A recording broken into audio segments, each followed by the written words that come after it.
Hello, I'm the music critic. I listen to it so you don't have to. Today, I've been exploring different eras, sort of like, I thought all good music ended in the 80s. Well, apparently I was wrong. Quite a few bands came out in the 80s that were very good. Again, Metallica, Megadeth, and a few others. But the band that I found today were absolutely blew me away. I thought it was just going to be another loud, noisy load of music that made no sense. However, this band, if you had said to me it was a band, I would have just said, who? Because I usually do that. I usually just say, who? Because I don't know who they are. Again, today's band is Helloween, Crypt Keeper of the Seven Keys, Part 1.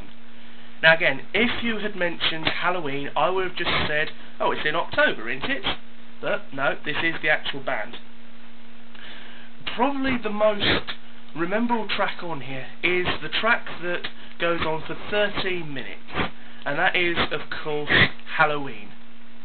Now, I thought that in the 80s, solos or music that went on for more than 7 or 8 minutes basically died out with the 70s, but apparently not, and it is a very good one. The other tracks on here as well is Future World. That is a very, very strange one. Again, Helloween, I didn't really buy it due to sort of like the music. I only brought it for the cover, and I have said this a few times before. I mainly buy records, CDs and cassettes for the covers. But again, when I listened to this, I was blown away.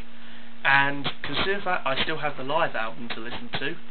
This is a very, very good album to listen to. I've heard rumours though that the band lineup has changed, so maybe nowadays they don't sound as good as the original. But again, for 1987, and quite personally for something that I thought was going to be just a load of loud, noisy young kids shouting and screaming and playing music very loud, it's actually quite good. Again, it is definitely worth a listen, and of course it is copyrighted by Noise. Great album name, or great copyright protector, that, Noise. Anyway, yeah, so Helloween is definitely a good listen. I can't wait to find where part 2 is, so again, this album is definitely well and truly worth a listen. I'm the music critic, I listen to it so you don't have to.